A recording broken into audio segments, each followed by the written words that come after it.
Hey, good morning, good afternoon, wherever you are. My name is Jason Ferrier. I'm the housing nerd.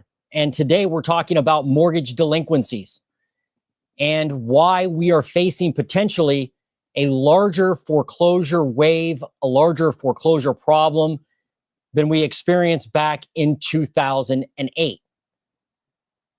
And so this morning, I want to talk about these delinquencies, these foreclosures, and highlight an article from the Wall Street Journal.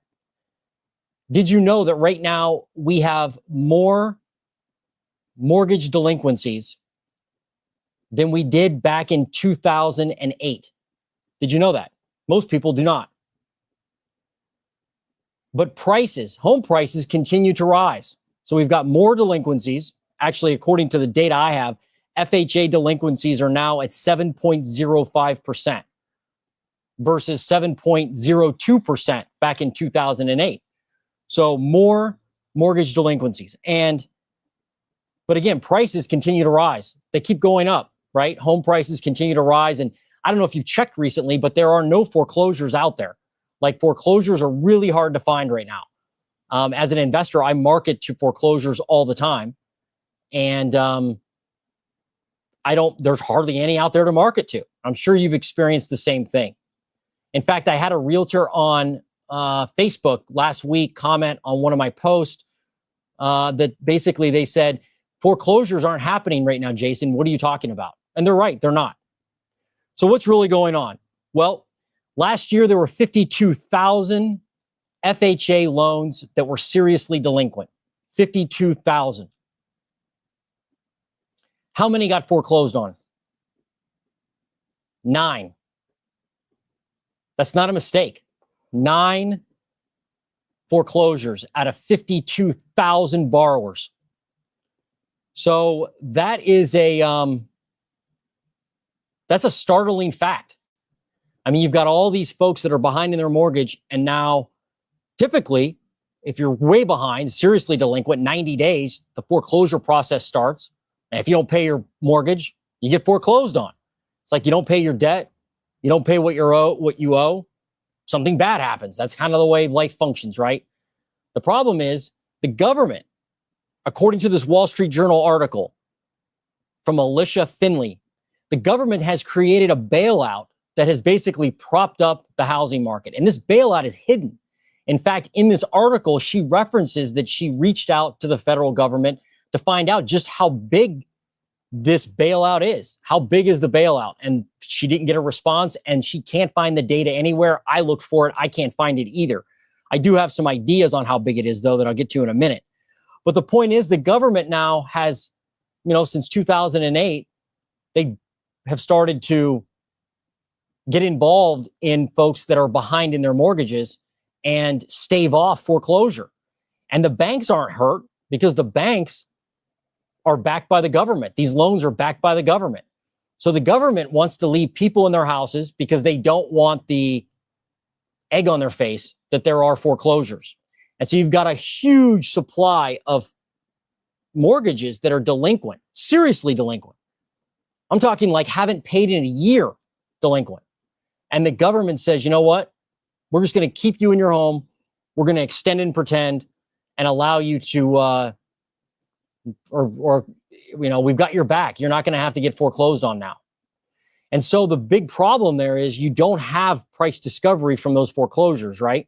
The more foreclosures you have, obviously that's going to drive down the price of homes because there's going to be more distress in the marketplace. But if you don't let that distress come through, then you're basically, artificially propping up the values of homes. Now, there's a lot of other reasons why home values went up, right? You obviously had, a lot of people say you have a short supply of homes, but if these foreclosures were involved, would you have a short supply of homes? I don't know. But I looked up this number and I couldn't believe it. I had to check it twice. Since 2008, the government has extended and pretended for 7 million borrowers. 7 million borrowers were saved from foreclosure or saved from financial ruin by the government. And now those foreclosures never hit the market, right? It's just nuts. It's crazy. So when you think about what could happen in the future as we move forward, right? You've got this huge supply of mortgages and that aren't paying. Will we see more foreclosures hit the market? We may. And I'd love to know what you think. Do you think the government will keep these programs going? Or will they let them expire? Or will they kill them? Like, just come in and kill the program and everybody's going to go into foreclosure. There's going to be a flood of inventory hit the market. Right now, the average foreclosure, I think, takes like 500, 600 days to go through. So even if foreclosures start to hit, it's going to be a little while before we actually see them, but you're going to see the distress. You're going to see that distress hit the market a lot sooner because you're going to have people that are like, man, I can't pay. There's no more government programs to bail me out. I have no choice now. I have to sell. And because values are still high, they're going to be able to sell for a profit. So you're going to see that inventory hit the market. You'll probably see that first. Or you could see the government just keep these programs going. Like, would the current administration be okay with the housing market completely imploding because of these foreclosures? I don't know. Or will they come up with some other way to extend and pretend? The point is, folks, like either back in 2008, you had a lot of homeowners that were on the hook for all, and investors, and a lot of people that just got caught up in the 2008 housing crisis. But now you've got the government printing money, essentially keeping these people afloat. At some point, all that will come due. And when it does, who's going to pay it? Probably you and I. We're going to pay it through some type of money printing, inflation, bailout, whatever. But you should definitely check out this article from the Wall Street Journal. It's unbelievable. It really is. In fact, I showed a couple mortgage professionals this article, and they had no idea it was going on. They were like, never heard of this. Can't believe this. This is crazy.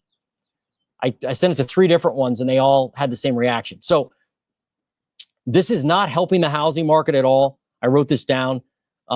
It's causing things to unravel. And I'll give you an example. The VA moratorium on foreclosures. And I don't know if you know this or not, but up until I think last month, there was a moratorium on VA loans for foreclosures. You didn't have to go through the foreclosure process. If you had a VA loan, you weren't allowed to. The government was like, no, we're not going to let you go through foreclosure. We're just going to, allow you to stay in your house. Well, that ended. That moratorium ended. And foreclosures immediately spiked. In fact, according to Black Knight's latest mortgage monitor survey or report, foreclosures are up 50% year over year. Foreclosure starts are up 50%. And they blame a good portion of that on the VA moratorium ending. So, I think in general, the main reason for all this, for delinquencies I'm talking about, is that, and this stat is crazy too, 35% in 2007, 35% of FHA borrowers had a debt to income ratio over 43%. Means their debt that they have to pay out every month compared to their income, it was 43% of their income. Now, that number is 64%, almost double. So now you've got the majority, 64% of FHA borrowers have a debt to income ratio higher than 43%. No wonder people can't pay their mortgages. The government has changed. You may not be aware of this, but the government has changed the rules because now they are in charge. They've taken the Fannie Mae, Freddie Mac, Ginnie Mae, they've taken them under conservatorship. The government has, so now they basically run them and fund them, but we don't know how much it is. That has been, that's created a situation where people that shouldn't have received mortgages probably have received mortgages recently. Like they would normally not qualify, but the government has changed the rules on how you qualify.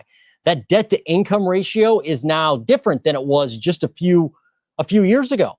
And so they're allowing more people to qualify for mortgages.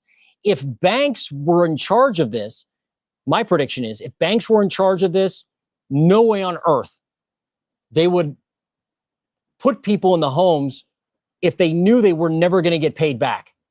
But they know the government's going to, basically reimburse them if there's a problem with the mortgage. So why not give the loan? Why not? Right? So you had a subprime crisis in 2007, 2008, 2009, 10, 11, whatever. You had a subprime crisis, right? Loans that were like creative loans, negative amortization, interest-only loans, that type of stuff. A lot of ARMs, a lot of adjustable rate mortgages. But now you have a subprime crisis that's really driven by FHA.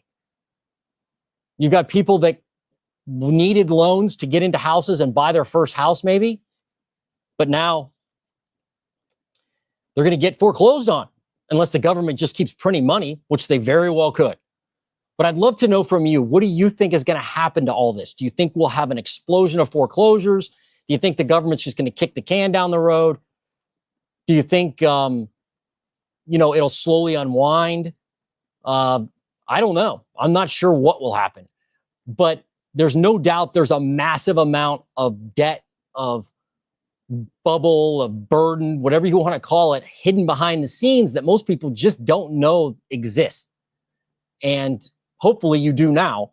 And if I were you, if you were a buyer looking to buy property, realize that this is not the end of the world by any means. But think about the fact that if you're going to go look at a property and you're using an FHA loan and your lender you go to says, here, you qualify, Jason, you're good to go. Well, make sure you really check your budget and understand what your real budget is, because what your loan provider, what your mortgage, your loan officer tells you, your mortgage professional, your realtor tells you, that doesn't matter. What matters is what you can actually afford comfortably. So make sure you have savings. Make sure you have a slush fund ready to go for emergencies, and make sure you have a slush fund for your slush fund ready to go. Plan for the unexpected. Plan to lose your job. Plan for, if you have two incomes in your house, plan for both incomes to go away. What happens? Can you afford your house? Can you go get a job at McDonald's and pay your mortgage? If you can't, and you're barely hanging on, you better think twice about buying a house, because you may not be ready. And you don't want to be one of these people that end up being foreclosed on. You just don't want it, right? So think about that. And then if you're a savvy buyer and you're like, there's foreclosures maybe coming down the road. There could be. But also realize there's going to be a bunch of competition for those foreclosures. Like, I'm going to compete with you. I know 100 other investors in Central Ohio that are going to compete with you. So there's a lot of people that are going to compete for those foreclosures. I think that's something that's definitely real. So anyway, I just thought this was insane. I wanted to get on a live and talk about it. The other thing is commercial real estate. Think about that. Like, this is all residential we're talking about, right? Let alone commercial real estate that the government, they do back some commercial real estate with FHA loans and stuff on multifamily, but in general, it's really not backed by the government. What happens if commercial real estate crashes? Yikes. That's a bad prospect. Like, if commercial real estate were to implode along with residential real estate, wow. By the way, I also wrote this down. If you're an investor, because I'm an investor, if you are, you better stress test your portfolio against a drop in value. Like, what happens if all of a sudden your home, your single family rental portfolio is now worth 20% less? What happens? What happens if rents drop? During the GFC, a lot of people moved in with relatives, right? And rents plummeted. Well, what happens if rents drop? Don't say it can't happen. Plan for the worst. If rents drop 20%, would your, $800,000 duplex in the west side of Columbus or German Village, would that still cash flow? Better hope it will. So think about those things as an investor. But there's great opportunity coming. There's definitely great opportunity. I mean, it's either going to be commercial, which I haven't really seen yet in multifamily around here, as much as other areas of the US. It's either going to be commercial, it's going to be residential, or both. But there are opportunities, it looks like, that could be coming. At some point, all this bill is going to be due. At some point, it has to be paid back. Has to be. What's up, Chris? Chris Weisel. Commercial real estate has already crashed. Well, I know in certain aspects it has, certainly, like office, right, has certainly crashed, in many areas.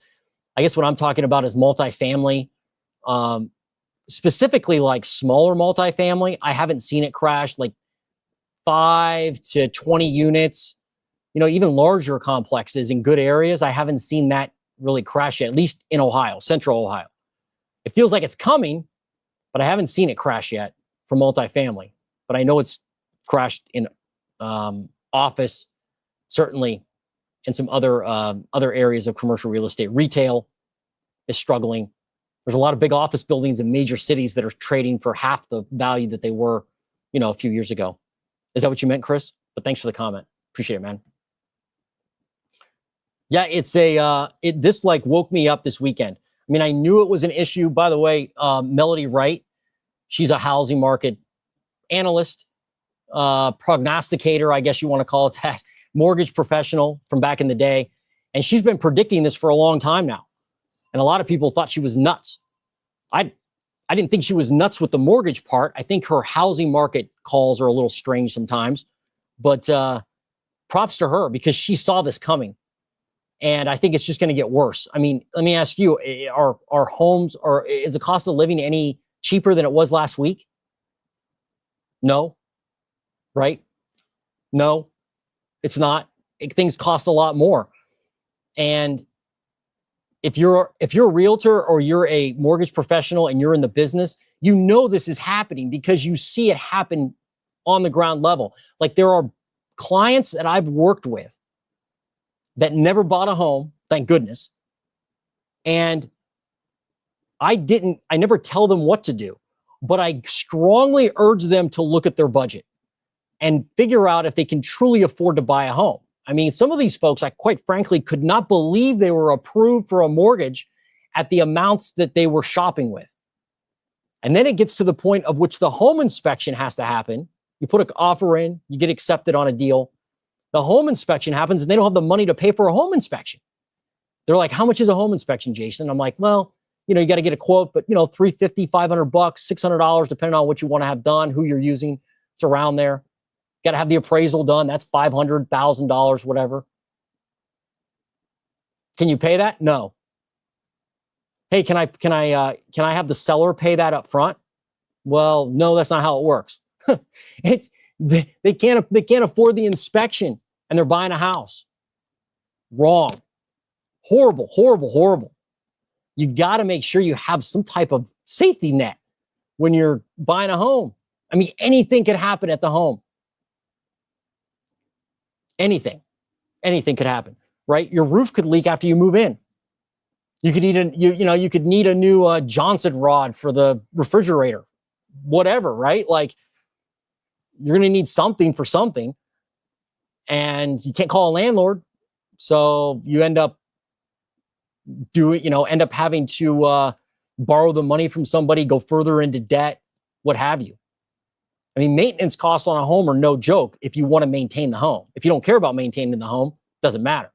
So think about those things. It's not just the down payment. It's not just the closing costs. It's not just the monthly payment. Yeah, Chris, what's up? I'm in Cleveland and house shopping, and I agree. Ohio is different than national. I've seen multifamily also down 25%, which is more than GFC price decreases. Okay. Yeah, I guess... Well, first off, good luck in your house hunt in Cleveland. I know inventory there, according to Redfin anyway, inventory in Cleveland's like really low. So I wonder, tell me if it's low. Like, are you seeing a lot of homes for sale?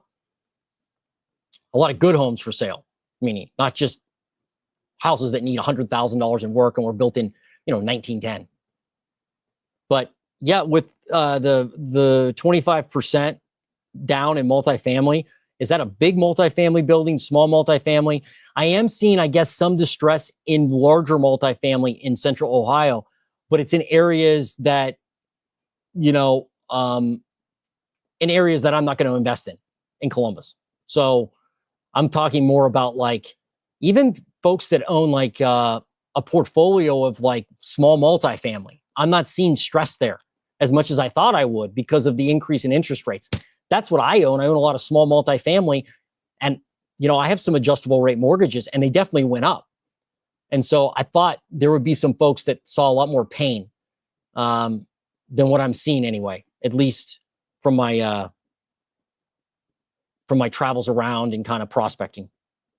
The inventory is non-existent up here. Anything move-in ready goes in 5 days or less. That's what I'm seeing in Cleveland. Thanks for validating that. I'm glad that I'm not nuts when I look at that data. I do a Redfin update every week, and the housing market in Cleveland's like, I mean, last week I looked, new listings were down, active listings were down year over year. So you had less new listings and less active listings. I couldn't believe it. Maybe it's because it's like one of the last frontiers of affordable housing in the country, right? Like if I'm an investor and I can buy, if I have tons of cash, like tons of cash, and I could buy a move-in ready house and rent it and break even on my investment, maybe that's what they're doing. I don't know, but glad that that's confirmed anyway. But I am sorry that that's the situation up there. I don't know. Maybe wait a little while. Maybe there's these FHA mortgages and foreclosures that are going to come, and you'll be able to snag a deal. Who knows? And one of the things I just thought of is that if you have an FHA mortgage and you're foreclosed on, one of those things about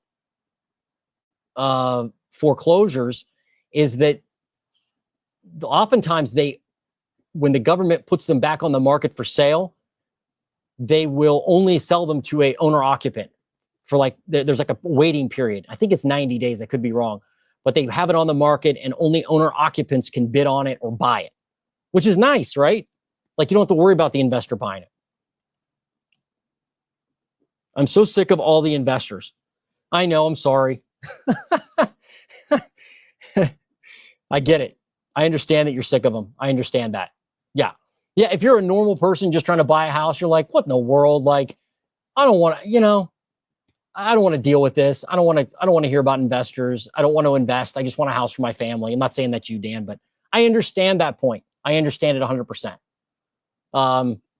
Yeah. So don't hate all of us. We're not all bad. It's just an avenue to, have a career outside of the 9-to-5 corporate lifestyle that I was used to. So that's really why I did it.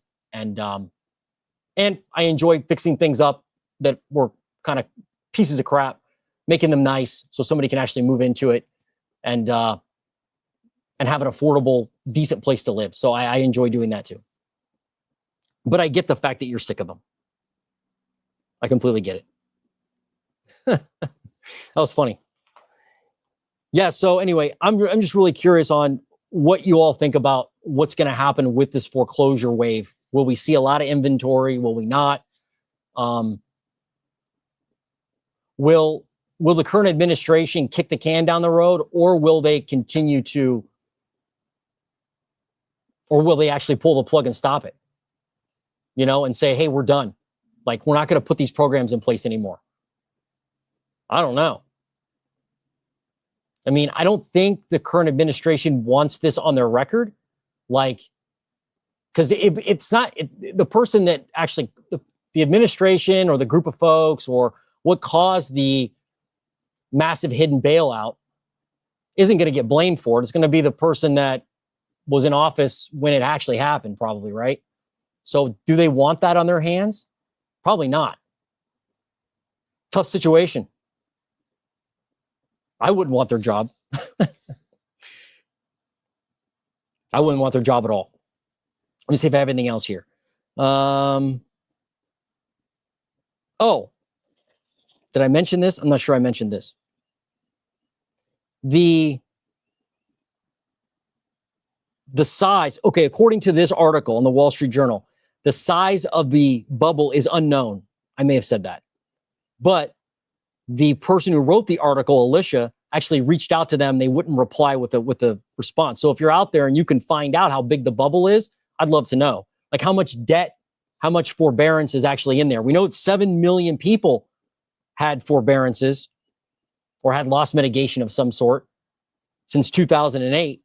So that bubble must be pretty big. And I couldn't find any evidence, like I couldn't find any report of how big that actual debt is, but it's got to be large.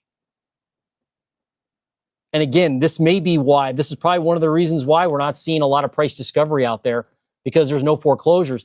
The article actually specifies that if you, getting foreclosed on now is like flunking out of college. You have to try really hard.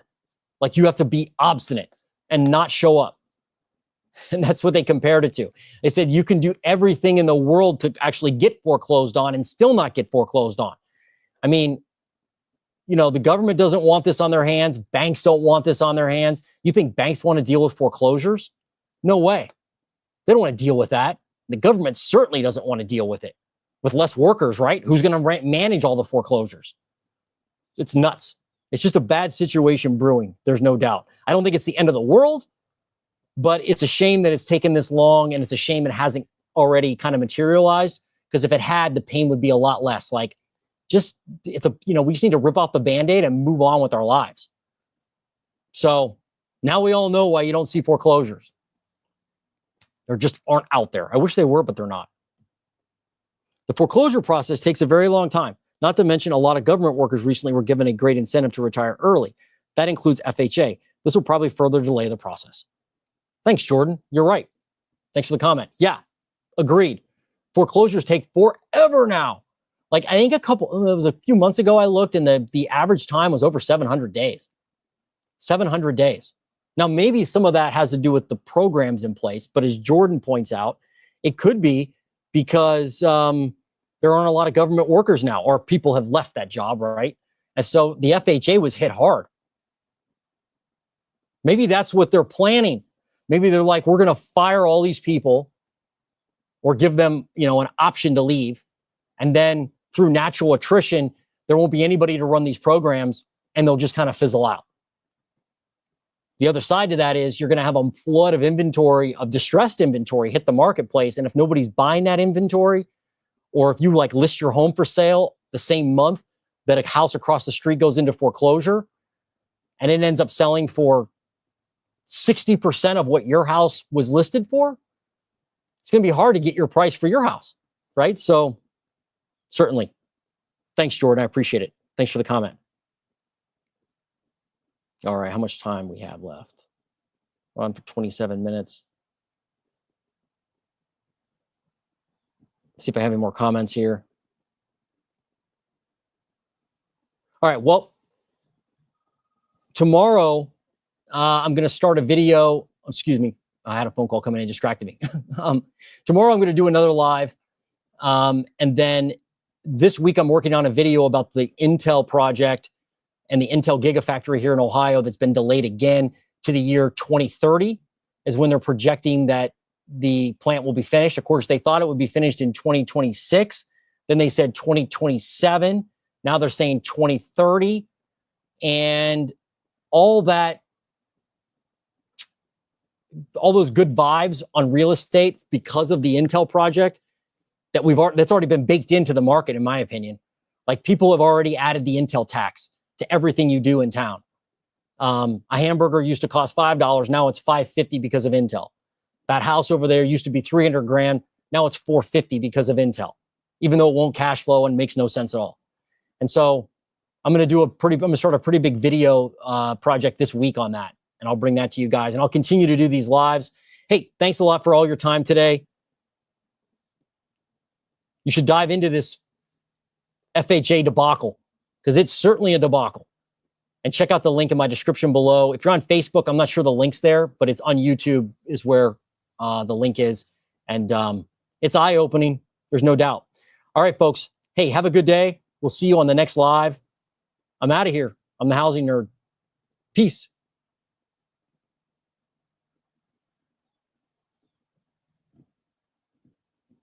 That's I got it right, Chris. Weisel. Huh, sweet. I'm usually really bad at that, so Yay for me. Thanks for watching, Chris. Thanks for the interaction. We'll see you.